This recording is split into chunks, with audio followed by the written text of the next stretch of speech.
Hey there, welcome to a brand new episode of Muzikxpress. My name is Twan, and in today's vlog you will see my interview with Ferry Corsten, in which he tells the story behind his classic Punk. But before we start with the interview, please make sure to subscribe to my channel, and very important, also make sure to click the bell button, because then you will get a notification the next time a new vlog is online. Alright, here it is, the story behind Punk, my interview with Ferry Corsten. Enjoy! Ferry Corsten is a Dutch DJ, producer and label owner. This year, exactly 30 years ago, the very first release Ferry was involved with came out. Back in 1991, Ferry and 3 other friends were responsible for the Spirit of Adventure EP, which got released on Hithouse Records. During the years, Ferry did releases under names such as System F, Gouryella, Veracocha, Moonman, Pulp Victim, Eon, Vimana, New World Punx, Sons of Aliens, Embrace and many others. The very first time he released a track under his own name Ferry Corsten was in the year 2002. I'm talking about the track Punk, which Ferry produced back in 2001 already. And that's exactly 20 years ago, so a good reason to catch up with Ferry to ask him about the story behind this classic. My first question to Ferry was if he still remembers where the inspiration for Punk came from.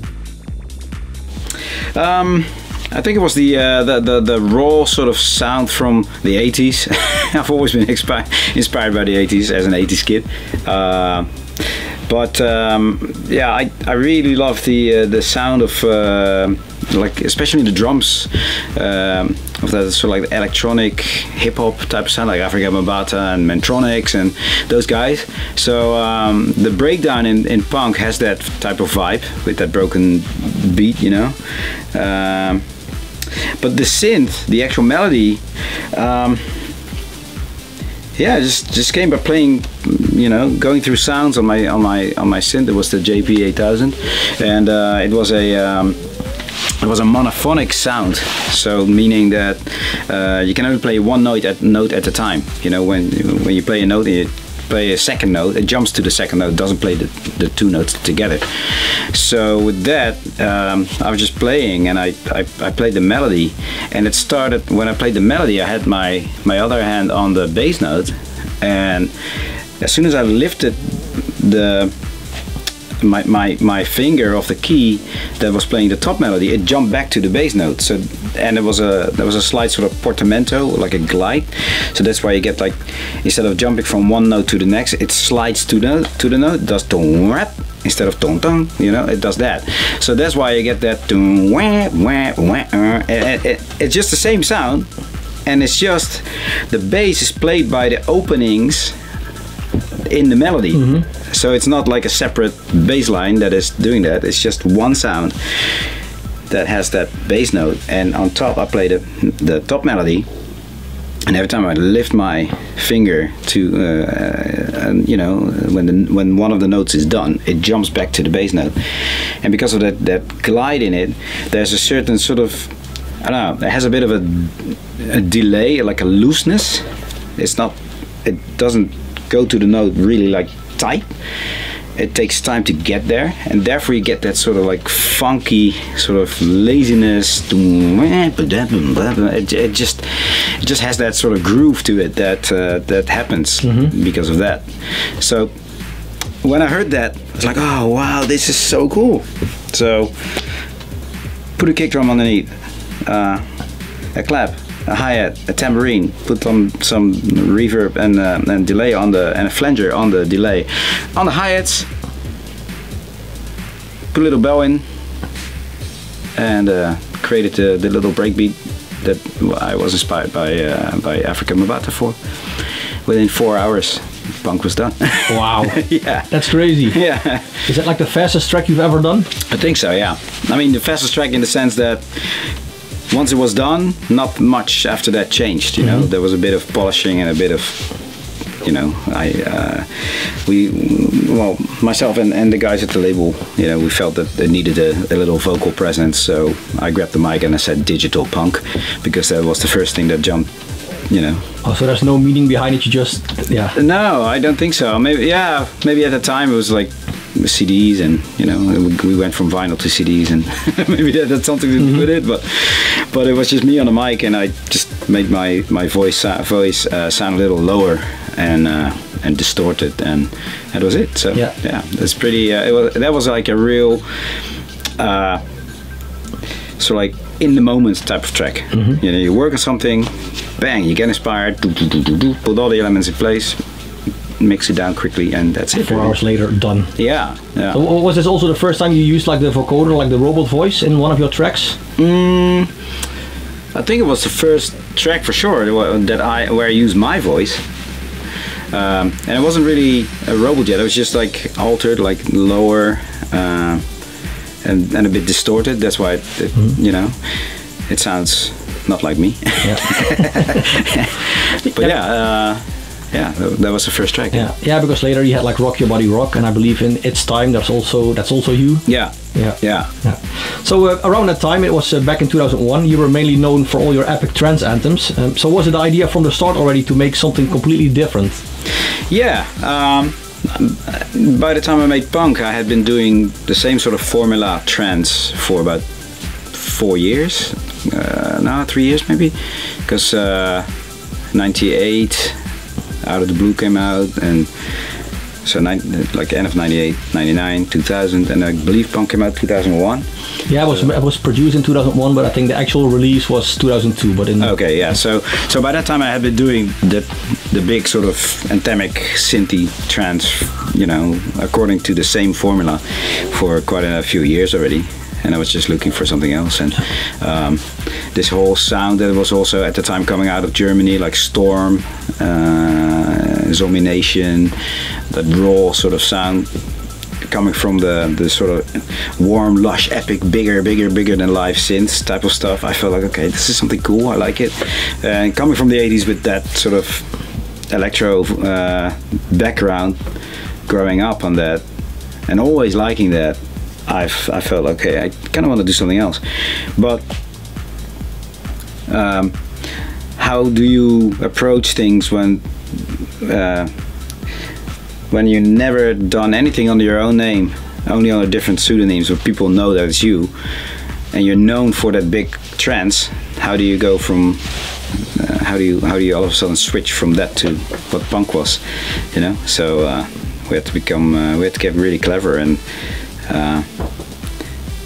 I come up with like a different sort of way to mask that it was me, so people would listen to it with a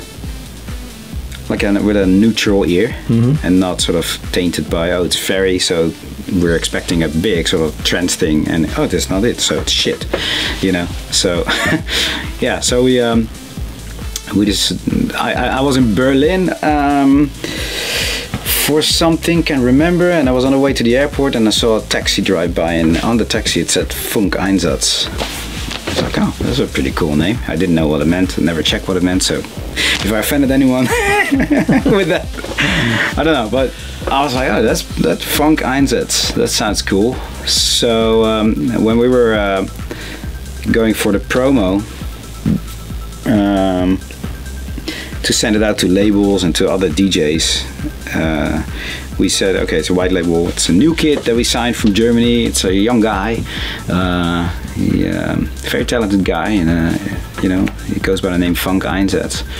So everyone's like, wow, this is great record, and yeah, no one realized it was me until the actual track came out, which was the first one under my own name. Yeah. Well, I believe there was one person that found out that it was you, right? Yeah, there was. It was Dick de Groot from what's his name? IDNT. Yeah. Yourself Music. Yes, exactly. That's what I was looking for. That. Yeah, he actually called Yuri at the label and said, you were talking to him about something, and he said, hey, that white label that you sent, that Funk Einsatz guy, I actually think it's Ferry. And you always like, no, it's a guy from Germany. Why do you think that? Well, Ferry has a very sort of like signature sound to his drums and how they sound, and they sound just like that, he said. I was like, wow, because nobody else guessed it. and he was like, okay, I think it's Ferry. So and he guessed right. And he guessed right, yeah. So yeah, Punk eventually got released under your own name, which makes it the very first ever Ferry Corsten release. So I can imagine that it was very important for you that this one was going to do very well, right? Yes, but at the same time, I just wanted to make a track like that, and whether it was going to do well or not. Also, I mean, yes, you want that, but at the same time, I also wanted to show, you know, the world with that track that I could also do different things. Because you know, I had always done different stuff, but I had my breakthrough with the big trancey stuff, and all of a sudden, people that discovered me were thinking, oh, Ferry, trance. But Punk showed that I was, you know, that I could just do whatever. So that was more important to me actually than the actual success of the track, just to show that, hey, look, there's more. You know? Yeah. But eventually, Punk became pretty successful because. Yeah, it was definitely. I mean, you know, it became the sing-along anthem. You know. Yeah. And even made it into the charts. And yes, I think let me check. 34th position in the UK charts. Right. Oh no, sorry, in the Dutch charts, and in the UK it even made it to number 29. So, but were you surprised by the success? I think I'm always surprised by success, you know. I never really take it for granted because, you know, ultimately I'm making stuff that I really like here in my own little bubble, and then it goes into the world and it does what it does. And whether it becomes a chart hit or it's just liked by a few people that say like, oh, this track changed my life, then for me that's already amazing. But I mean, it was sort of the right time for a track like that, because there, you know, Zomination had just been out, Storm, like I said, that there was a bit of that sound, the sound coming from Germany, that raw sound that was hitting the charts, Tom Craft, you know, all those tracks. So I was surprised, but I wasn't. It wasn't like, how is that even possible? It was like, oh yeah, it fits the rest, you know, it fits the climate. So yeah. So and how since Punk isn't your typical trancer, how were the reactions of the diehard trance fans? At first, people were like, "What are you doing?" You know, like, what's this? They didn't get it. They did not get it. Also, to be very honest, it took me a long time before I could actually fit it in my own set. I always sort of like tiptoed around playing it. It was there in my vinyl at the time, in my record box. I'm putting all the tracks that I wanted to play. Punk. Okay, I put it out here, and then, you know, okay, I played this track, but I'll skip Punk for now. play this track. I'll skip Punk again. You know, so because there weren't many tracks in my set that allowed me to play Punk after or just before or whatever. How, you know, how can I go from like very epic trancey stuff to that raw sort of sound? There's nothing else. And then how do I go back again? And it would be so odd. So and I guess I just had at some point had like a few tracks that I could use as a transitional tracks, but it took a while for me myself actually to find a place for it, let alone for my fans who were coming out to hear Ferry play that trance track, trance stuff, and then I play Punk. It's like, but after a while, you know, it became definitely sort of like the crowd favorite. Because if you don't play it now, people get angry, right? Yeah, 9 times out of 10, you know, I still get the request for Punk. So during the years, Punk has been remixed by names such as Cosmic Gate, Kid Vicious and Duplex. In 2011, a new version came out with remixes by ODN, Marlowe, Sidney Sampson and Artie. The Artie Rock and Roll mix became one of the biggest records of the year actually, played by DJs in all kinds of genres. And in 2020, Tom Staag made a remix of Punk as well. Do you have a favorite version yourself? Obviously, I really loved Artie's mix, because it had that real slamming sort of energy, which really fit that time, you know, in 2011. So like the big sort of EDM days, and now I really like Tom's mix. because it has that sort of driving techie vibe, that rolling sort of drums, very cool. So yeah, but to be honest, I still think, but yeah, I'm biased, I guess. The original is still the one that really does the job, because of the whole. It's not the track punk is not just about the melody. It's also about that middle part with you know, that bouncy beat. That with the melody, that funk that comes off of that is exactly what punk is all about. And none of the other remixes have used that sort of change in groove within the remix. So that's the one thing missing in all the remixes, and the original has that. Yeah. So what's the highlight when it comes to the release of punk? Yeah, like I said, I mean, it became after a while, it became a big sing-along song for everywhere I played it, basically. But I think the biggest moment was.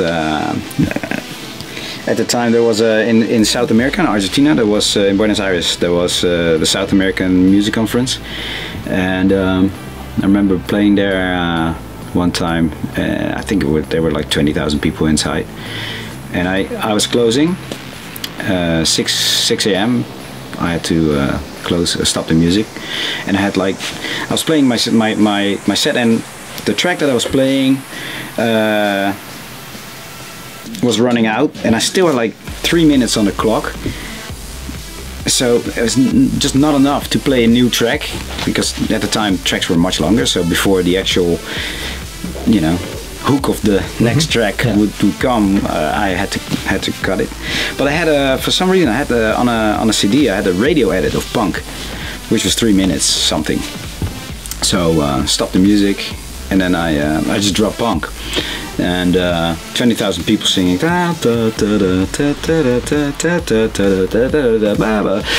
then I changed it. Then it went from that into Ferry, oh, hey, Ferry. So 20,000 people singing that punk melody into Ole Ferry, which was incredible. I still goosebumps when I think about that. Yeah. That's so cool. Yeah.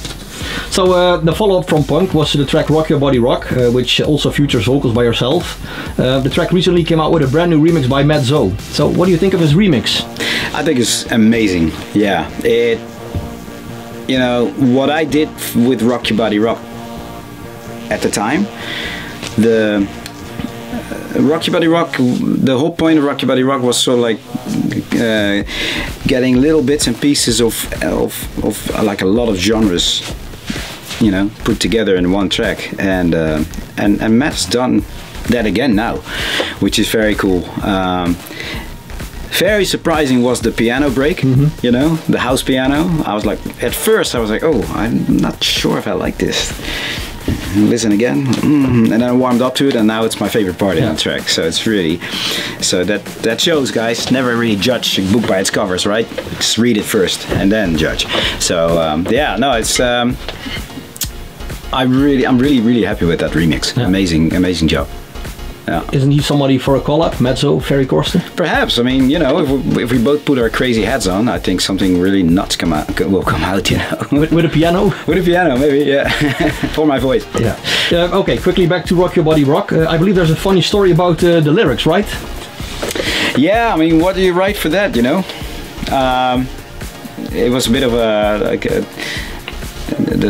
the whole point of the lyrics was, you know, be a bit rowdy and stuff, and but the funny thing is that it says in the end, it says, "Let's fuck, I wanna rock your body rock," and obviously in the music, the F from fuck is hidden by the crash. Let's I wanna rock your body. So I don't really hear the F, but the F is there. Let's fuck, I wanna rock your body rock. And obviously it was a chart hit in the UK as well. So that track was just played in and out by on Radio 1, BBC. Daytime radio. Where they never play words like that. They get beeped out or your track doesn't get aired. But yeah, I mean, I was able to hide it well enough, I guess. You know, so yeah. So, okay, back to something else. Yeah, the lucky fans that got to witness your Ferry Corsten presents Gouryella Chronos Explore the Future set already got to hear the very first version of a brand new Gouryella track. What can you tell about that one? Nothing yet. Nothing yet. No. I mean, yes. No. All I can say is finished. Oh, is it finished now? Yeah, it's finished now. Yeah, okay. Yeah, when I played that in the Chronos episode, it was sort of like 85% because I kind of wanted to give them a preview. You know, the people who got a ticket for Chronos. Now I had time to finish it, so it's done, and I think it's planned for release, but I'm not really sure what the release date is yet. Probably somewhere around May, as usual. Yeah. So I guess you have a title. I have, but but you're not going to tell it. I'm not going to reveal that yet. Damn it! It will end on an A. I can tell you that. Oh, yeah, because that's the thing. You have like what is it, like Gouryella, Valhalla, Gaia, Venera, Anahera, Neba. The only one that is not an A is Tenchi. Yeah, Tenchi's the only one. Yeah, but yeah, I mean that was never intended really until well, I don't really look for it. You know, it's not like a rule. It has to end on an A.